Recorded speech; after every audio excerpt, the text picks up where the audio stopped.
उत्पत्ती या पुस्तकातून घेतलेले वाचन. देव बोलला, आपल्या प्रतिरूपाचा व आपल्याशी सदृश्य असा मनुष्य आपण करू. समुद्रातील मासे, आकाशातील पक्षी, ग्रामपशु, अवघी पृथ्वी आणि पृथ्वीवर रांगणारे सर्व प्राणी यांवर ते सत्ता चालवितील. देवाने आपल्या प्रतिरूपाचा मनुष्य निर्माण केला. देवाचे प्रतिरूप असा तो निर्माण केला. नर व नारी अशी ती निर्माण केली. देवाने त्यांस आशीर्वाद दिला. देव त्यांस म्हणाला, फलद्रूप व्हा, बहुगुणित व्हा, पृथ्वी व्यापून टाका आणि ती सत्तेखाली आणा. समुद्रातील मासे, आकाशातील पक्षी आणि पृथ्वीवर संचार करणारे सर्व प्राणी यांवर सत्ता चालवा. देव म्हणाला, पहा, अवघ्या भूतलावरील बीज देणारी प्रत्येक वनस्पती आणि सबीज फळे देणारे प्रत्येक झाड मी तुम्हास देतो. ही तुमचे अन्न होतील. त्याचप्रमाणे पृथ्वीवरील सर्व पशु, आकाशातील सर्व पक्षी आणि पृथ्वीवर संचार करणारे सर्व जीवधारी प्राणी यांस अवघी हिरवळ खाण्यासाठी देतो. आणि तसे झाले. आपण केलेले सर्व फार चांगले आहे असे देवाने पाहिले.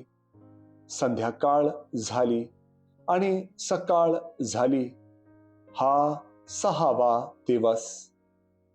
याप्रमाणे आकाश व पृथ्वी आणि तेथील सर्व काही सिद्ध झाले. देवाने केलेले आपले काम 7व्या दिवशी संपवले. केलेल्या सर्व कामापासून त्याने 7व्या दिवशी विसावा घेतला.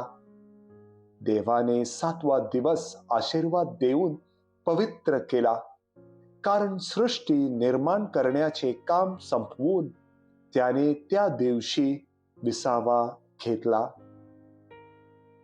प्रभूचा शब्द.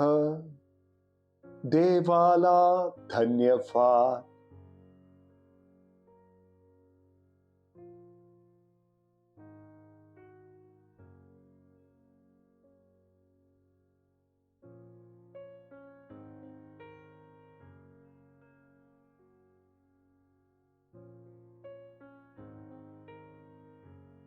मथई लिखित पवित्र शुभवर्तमानातून घेतलेले वाचन.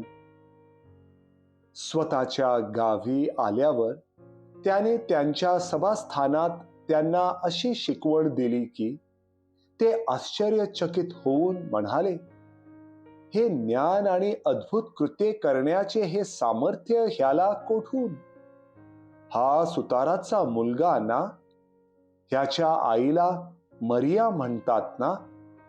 ह्याच्या बहिणी त्या सर्व आपणाबरोबर नाहीत काय? मग हे सर्व ह्याला कोठून? असे ते त्याच्याविषयी अडखळले. येशूने त्यांस म्हटले, संदेष्ट्याला आपला देश आणि आपले घर ह्यात मात्र सन्मान मिळत नाही. तेथे त्यांच्या अविश्वासामुळे त्याने फारशी अद्भुत कृत्ये केली नाहीत. प्रभूचे शुभवर्तमान. हे प्रभू येशू ख्रिस्ता, तुझी स्तुती असो.